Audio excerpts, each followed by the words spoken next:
This podcast is sponsored by CDO Group, the industry leader providing a full range of construction and project management services. CDO Group has managed thousands of projects in all 50 states. Their group of experts provides systems, processes, and procedures to make sure that your projects turn over on time and on budget every single time.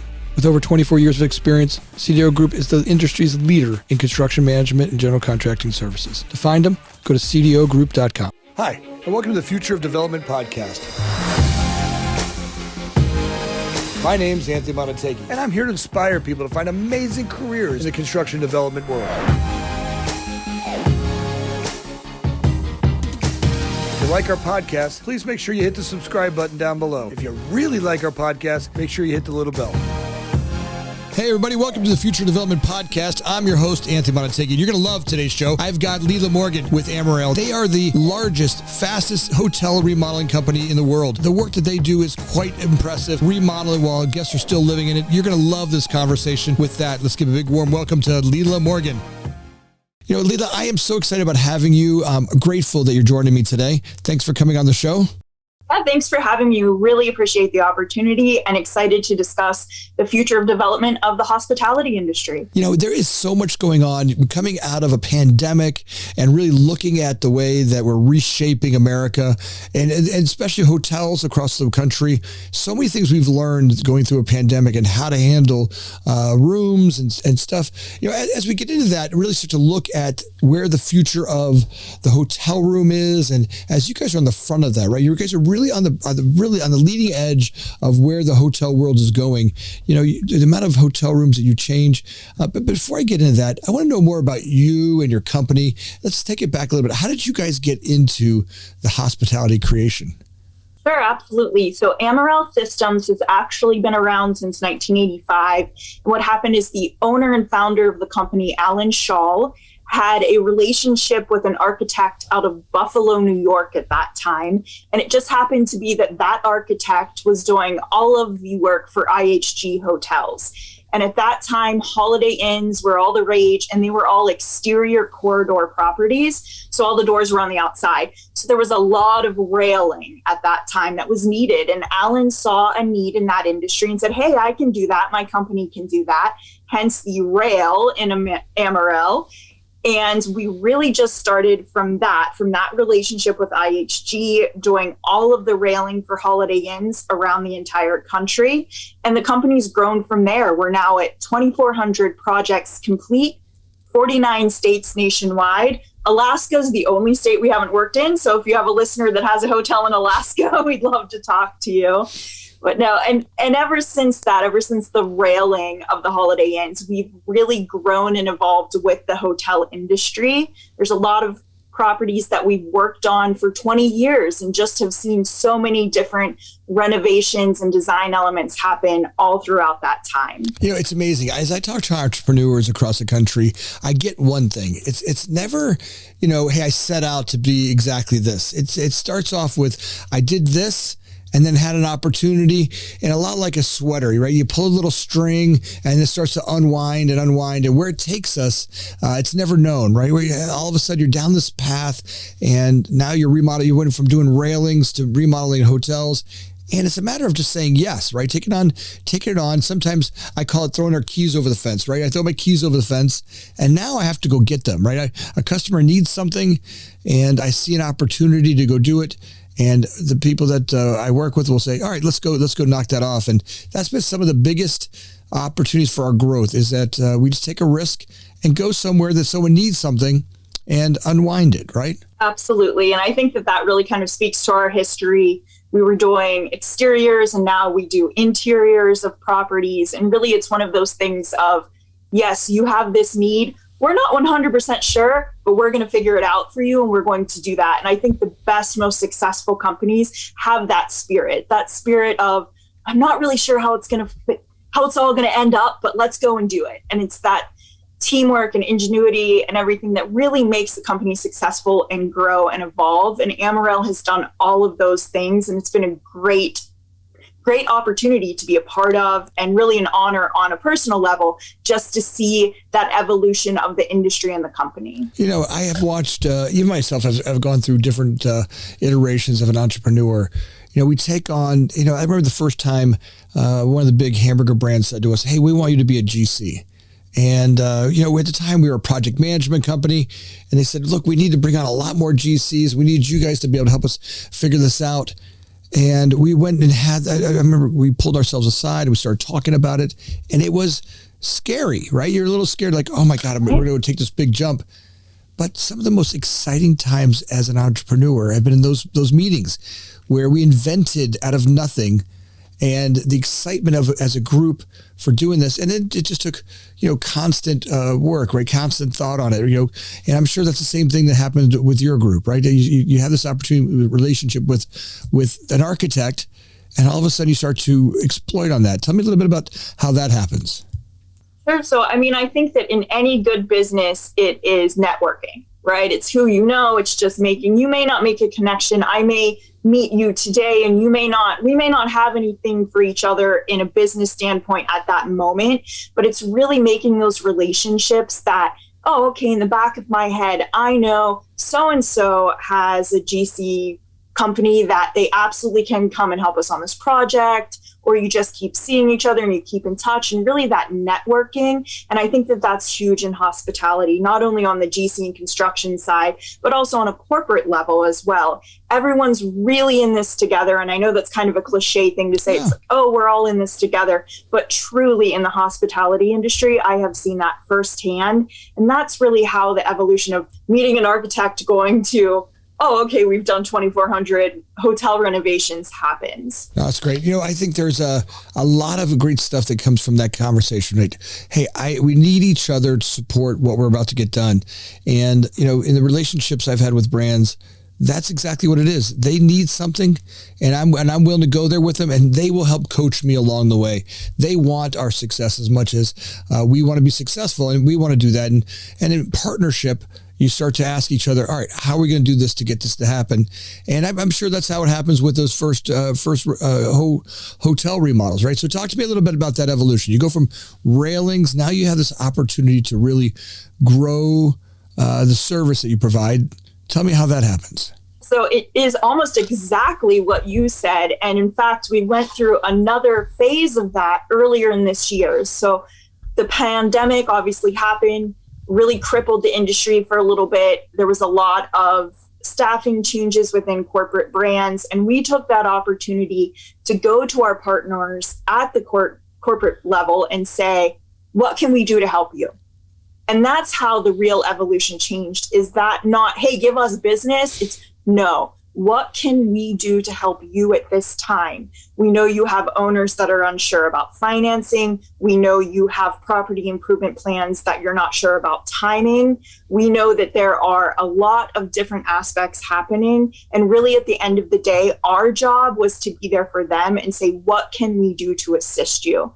And just being there for them has then allowed us to be a better partner and grow and be given more opportunities by our willingness to help. That's great. No, being willing to go down there, asking to serve, how I can serve more, that art is lost in a lot of today's business, right? Today, people are looking to, money, and the art of serving, right, and be really and really creating that connection. I think that happens on a human level as well, right? On just on the relationship level. How can I serve others, right? There's kind of a generation of selfishness that we've supported, and I find that where I can be of service to others, not just in life, and look and reach over to other men and say, hey, what's going on with you? How's that going on? Same thing with my business partners, right? As I look across there and say, all right, how can we serve you better? Not just how can we make money off of you, but how can we really serve you better? And, start to look for those opportunities and knowing those brands really well because we've listened to them. We've been there with them. And now you guys this is what's really amazing for me. The work that you do is not small. You guys are essentially moving an entire circus, right? I mean, your remodel teams are not small. You're moving out to another spot in the world, and you're going to set up camp there with an entire team of people that you move there.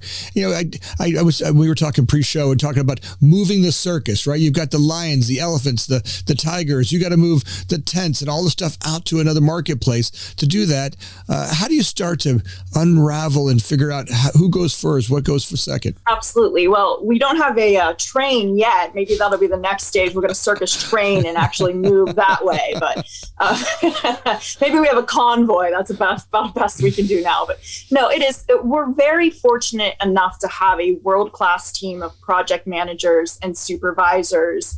And our own director of construction has been with the company for well over 20 years. So we have a good tenured group with us. And it really all comes down to organization and efficiency with a sprinkling of flexibility. So we do have software systems that allow us to keep very close track of project schedules and personnel. Yet at the same time, we have to be able to mobilize teams and change plans fairly quickly.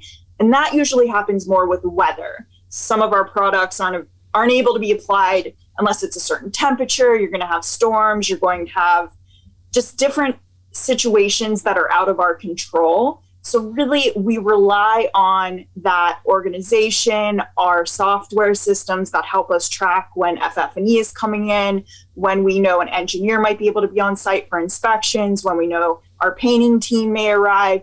Just all of those organizational pieces kind of fit together to build out that show. And it's really great and exciting to be a part of. And, they're road warriors. They're on the road 4, 5, 6 days a week and home for 1 or 2 and back out. And I have great respect for our team, but that's kind of the advantage of using our own project managers and our own work crews, is being able to have that flexibility to mobilize quickly when needed. As you move, this is something interesting for me. As you move that team out to a new location, right?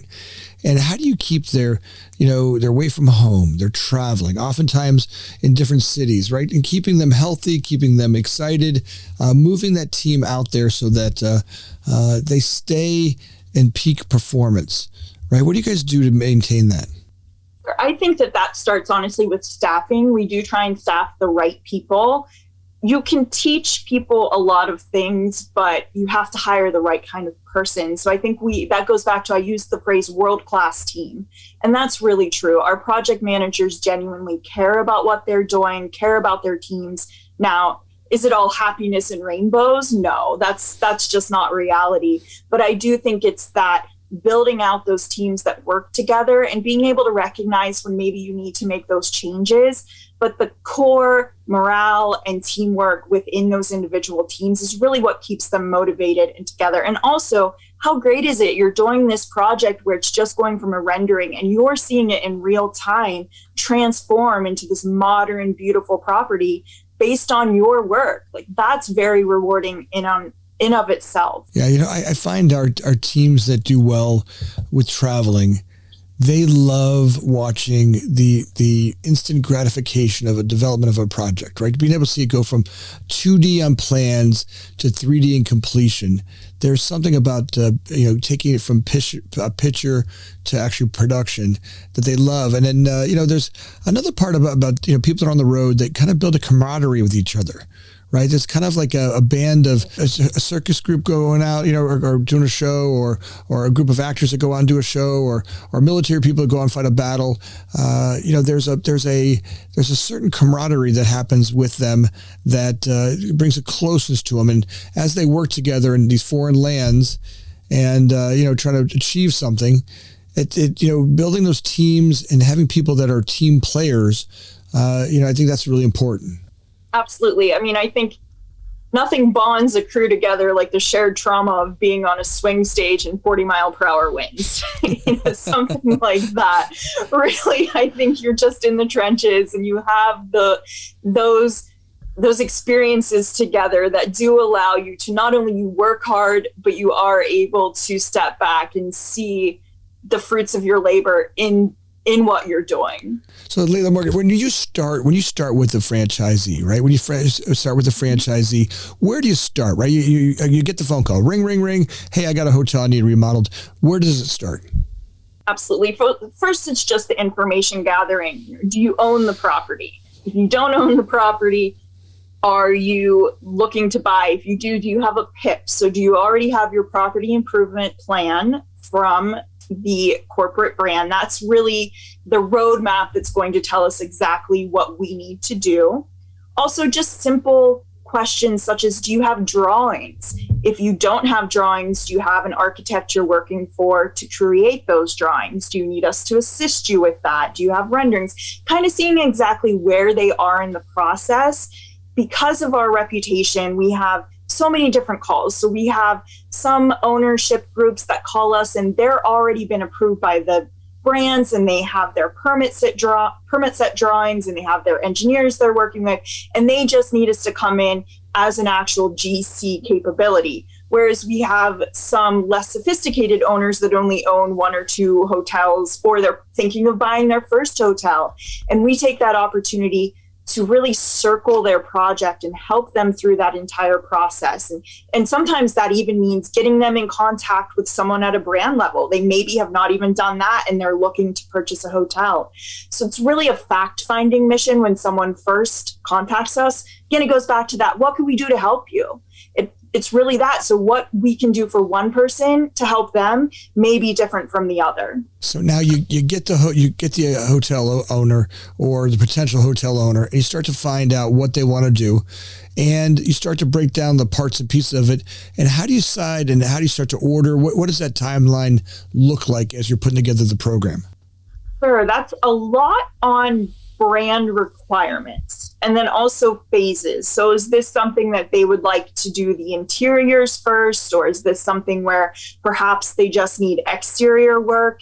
And that's when our project management team really can look at that and say, we know the permitting is going to take this amount of time. We know that unfortunately right now FF&E's lead times are increased. So maybe we need to, instead of 6 to 8 weeks, we need to leave 14 to 16 weeks for this. So it's really that old-fashioned project management where we have to lay everything out, see where the pieces fit together, and go forward from there. It does normally, I will say, start with just the basic, let's get your design together, let's get your proposal, get everything agreed on, contract, and then we'll go for brand approval. And that's where our experience and relationships at corporate brand levels helps us the most, because we can help owners get their designs approved quite quickly just based on those approvals. So now you've guys got corporate approval, you've got budget approval. Now it's time to giddy up and go. You move the circus out there, you move the whole team out there. You got the lions, the tigers, the giraffes. You got the whole team out there in the field. And you're starting to start day one. I find that in our business, as you guys bring a team out there. Are you also encompassing some of the local people in the work you're doing out there? Absolutely. And that's just for really cost efficiency for the owner. It may be more cost efficient for us to use a local painter that we've used before, or a civil engineer that's based in that state that already has their license in that state. It's really individual properties. But yes, we do use local resources if it's more cost effective for the owner. Nice. So now you have to interact. You brought your own team out there, but now you've got some local performers, right? And now you have to interact with them, and you may or may not have some past history with them. So you know the people that you're playing with. And now you've got day one, and you're on day one, and you start getting rolling on the project. How do you keep it, and how do you figure out, especially with hotel rooms, right? I mean, you're in probably one of the most sensitive remodel businesses.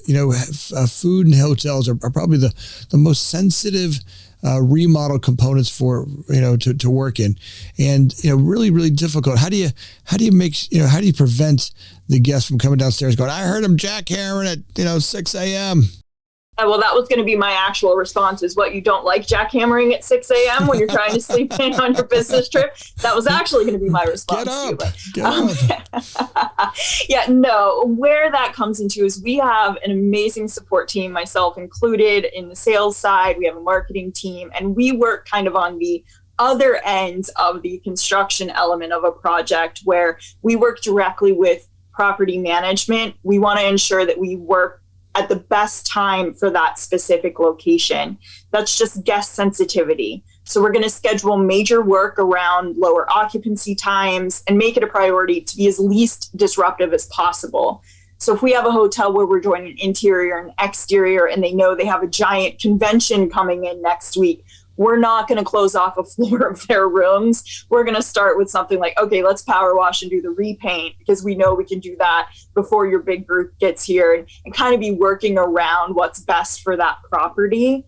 And that's where we think we really shine, as well as the relationship with the property management and making sure that we're doing what's best for their individual specific property. Nice. So you look at the property, you figure out, all right, here's where their demographic, or here's how their facility operates best. And now you're looking at it and you're breaking down the parts. You're operating in remodeling hotels rooms on one floor while they're operating the hotel on another floor, and you're trying to make it look like there's nothing going on. That's a pretty tough trick, right? I mean, you've got lions and tigers and giraffes going off on one floor, and on the other floor you got people sleeping. Right. Well, we do tend to work hours when people are not necessarily in their rooms. So whether that would be, depending on the clientele of the hotel and the property, it might be 10 to 6 is the time that we're working, or we're working 6 days a week to make sure that we can get the project done as quickly as possible. It's when that relationship comes into play is, okay, your specific clientele, are they business travelers that they're out the door at 8 a.m. and we can start at 8:30? Or do you have more family traveling happening where they tend to sleep in and enjoy the amenities and they're not gone until 9 or 9:30? That's just that good relationship, depending when can we open up the circus? When can we have everything start? It just depends on what's happening at the property. I'm sorry. If you're moving plumbing and jackhammering, that's one set of criteria. And if you're doing paint and wallpaper, that's probably another whole set. In today's market right now, like you were talking about before, materials and the delays in materials, how's that affecting your business? Sure. The main thing is shipping times. We've been fortunate enough. I know that there were some material pricing that went up that's starting to stabilize a little bit. We're seeing that now more and more.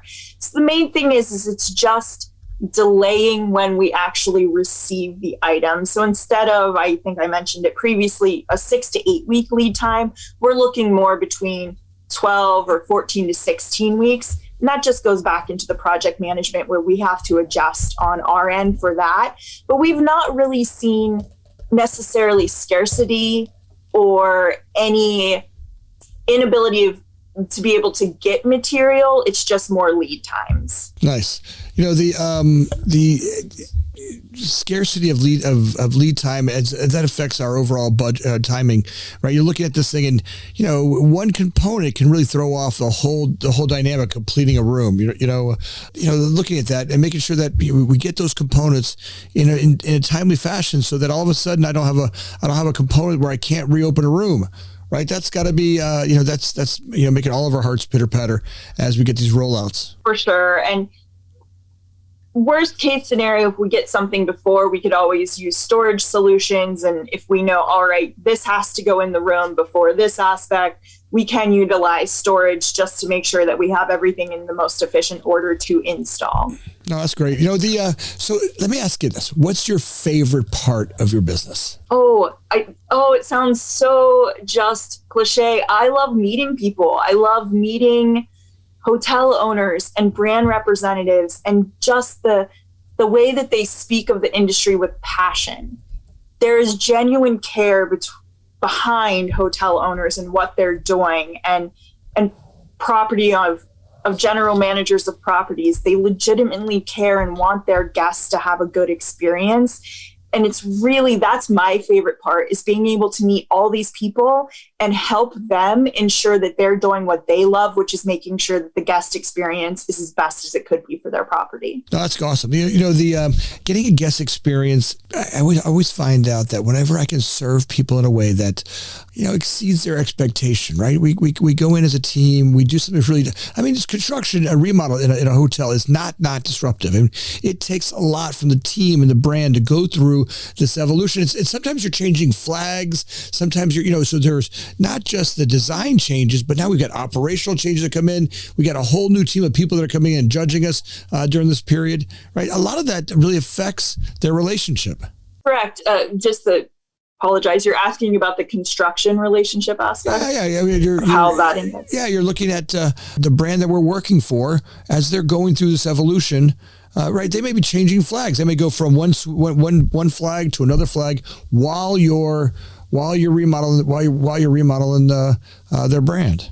Correct. And that conversions is something that we do quite often. And that really kind of speaks to the ultimate goal. So our ultimate goal is to making sure that we are developing a long-lasting relationship with the hotel owner, but also more so making sure the end product is an increased RevPAR of their hotel investment. We want to make sure that what we're doing makes them more money. And the other thing with construction that we do that I think really sets us apart is we try not to, yes, it's frustrating for ownerships, for guests. Construction's not necessarily, it's not clean, it's not quiet, but it's a necessary situation you have to go through. So what we do at Amerail is we actually market. We work with the teams at the specific property and we do a marketing packet. And as the renovation is happening, we post updates to our social media. We talk to their social media team, ensure that we're giving them drone footage, photography, just things to keep the positivity, to keep the focus on the positive aspects of the construction. Like, look what's happening. You have a great renovation coming up. I think that's awesome. If you can paint the picture and say, hey, look, it's going to be worth what you're going through, right? If operations can really feel that, hey, this may be it's a little tough to get through now, but what you'll know is that it's well worth it. Because this is the end of what you're going through right now. This is what, for some of the brands we work with, we've had remodel programs where we actually name it. Like I remember when we were doing Boston Market, we called the remodel brand Rolling Thunder, right? You're going to get Rolling Thunder. And the operations managers, you'd go in there and you talk to operations. They're like, all right, I've been through remodels before. And this just means that, my customer count's going to be down. People are going to be in my way. You're going to mess up my Coke machine. Right. But as soon as we said to them, you're getting Rolling Thunder, right? And it sounded like this new thing you're getting. And here's what it's going to look like. Here's how special Rolling Thunder is. They got excited about it, right? It made it something special. And by the way, your customer is going to love the new look, right? It's going to feel great to them. It's going to inspire a new group of customers to come in, and your numbers are going to grow because of that. Now it's your opportunity to really capture some new people. And, when we make it that way, just like you talked about, right? When you can make it, and I think that's what Amerail, you guys do such a great job of painting the picture, exciting them, make it easy for a hotel operator to go through this transition, right? It really makes it special for them. And on the backside of it, hey, this is what you're going to get, and it's well worth it, right? So painting that picture and getting the owner operator and the team to go through a tough transition. Yeah, absolutely. And that's kind of one of the things that a part of my job that I do love is working with the hotels to market that transition, market this renovation and change. And we do a lot of social media work, especially with geolocation tagging. So if somebody searches Louisville, Kentucky, it may come up with, oh, this property we're renovating and look at this. And someone may just be browsing for their next trip and happen to see, oh, look at this really cool hotel this is going to be brand new. We should stay there. We really try and use all of those social media kind of tricks of the trade to our advantage to help the property out, go through those times of the transitional time of construction to focus the entire time on the greatness at the end of that project. That's great. As we're seeing, we went through a little bit of a change with the pandemic, and hotels took a big brunt of that pain, right? People stopped traveling. There was a lot of room counts were down. A lot of these remodel programs are now pent up, and now you're starting to get ready to see a whole plethora of them come at you, right? And you and I were talking, you guys are hiring now faster than ever, looking for those right people in preparation for what's coming down the road. Yes, we definitely, it's not the first, whereas it may have been the most catastrophic to the industry, it's not the first downturn in the hospitality industry that Amerail has seen, unfortunately.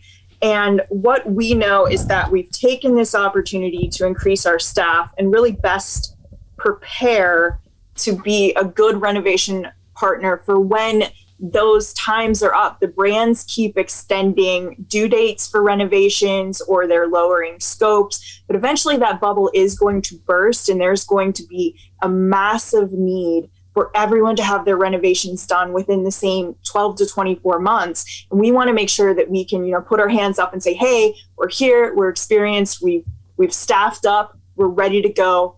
What can we do for you? Let's do this. Awesome. As we start to look at some of the new stuff that's coming out of the pandemic, some of the stuff that we've learned, touchless hotel rooms, some of the technology that you're learning, some of the stuff that we learned from the pandemic. What are you guys coming out of the pandemic with? Yeah, what's interesting is that it's almost similar to what we were seeing before. So what we were seeing before was already a little bit of a turn towards more green energy, more efficient properties, more smart technology in rooms. We were already starting to see that, more mobile apps for companies, for hotel brands. We were seeing that before. And this really just kind of pushed the entire industry into moving towards that a little bit, in a faster way. And so what we are really seeing is we're seeing a lot more tech. So overall, just a contactless experience, grab and go food options, or even higher end vending machines. I know that Marriott has 2 properties in the Maryland area where they debuted a pilot program for contactless grab and go marketplaces. That was at 2 Fairfield hotels by Marriott in the Baltimore area. And that concept just, what do our guests want now? And I think that's the thing that coming out of the pandemic, there's more focus on what the guests want. What is the experience that they want? And just the quick development of mobile apps, we've seen so many companies. I know a few companies such as Hilton had already established an excellent mobile experience, but I think now almost every single major brand realizes that has to be in their arsenal to be able to assist with guest experience moving forward. We're seeing a plethora of mobile technology hitting the guests. You've got from the touchless entering of your room to the communication with the guests throughout their stay, mobile concierge service. Look, hey, are you looking for a place for dinner? What's the genre you were looking for? The ability for electronic concierge to give people ideas and things to do, checking out electronically, being able to find everything they need in an experiential way it's so much easier to use than just a Google Maps where they've got some insight and intel that makes it feel like the hotel's got some special stuff they're giving you through that. And they're also ways to book their spas, way to go set up for dinner that night.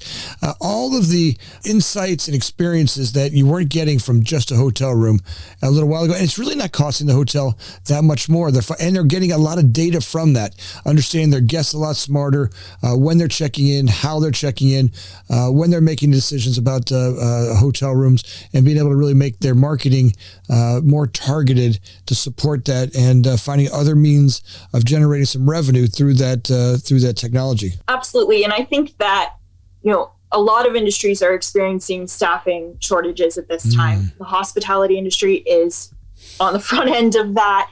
There's been a lot of struggles. You see a lot of owners who are really rolling up their sleeves and working the front desk and working housekeeping and all these different things. But I think that working smarter within those digital playgrounds, if you will, is going to help with that, because you're giving a service, you're making sure that you have that top level service to your guest, but without the necessity of having a full, complete staff that you would have previously. Definitely doing more with less is the key mantra everybody's talking about. So, I'm excited. I love having you guys on. I know that you're busy. I know that you guys got a lot going on, and I am grateful that you took a few minutes to talk to our guest and talk to our podcast audience. I'd love to get some more of your insight. Sure, I would love to see some of the projects as you guys are going through some of the new stuff you're working on, and get out in the field and do a field one with you.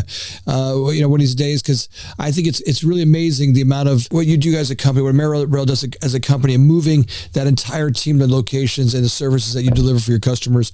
Lelia, I'm grateful and excited about broadcasting this one to the world. So thanks for jumping on here with us today. Yeah, thanks for allowing the time for me to come and discuss. And I'm definitely bullish on travel. I think it's going to come back. And I think that we have nothing but positive things to look forward to in the hotel industry. I feel the same way. I think what's coming in front of us, people have had the experience of being locked in their house. Now they're pent up and ready to get out there and see it. I know my family is. I know they're out there. There's some pent up trips that they want to get out and see. So it's exciting, and we've all learned to travel a little bit safer, and hopefully that will lead to kind of a rebirth in travel and the travel excitement. So thanks for jumping on the show with us. Absolutely. Yeah, thank you. Thank you very much. Thanks for joining us. My name is Anthony Amunategui, always looking for people to bring insight into the industry, finding ways to inspire people to have amazing careers in the development world. If you liked our podcast, make sure you hit the subscribe button down below. If you really liked our podcast, make sure you hit the little bell. Thanks again for listening. Please share it with your friends.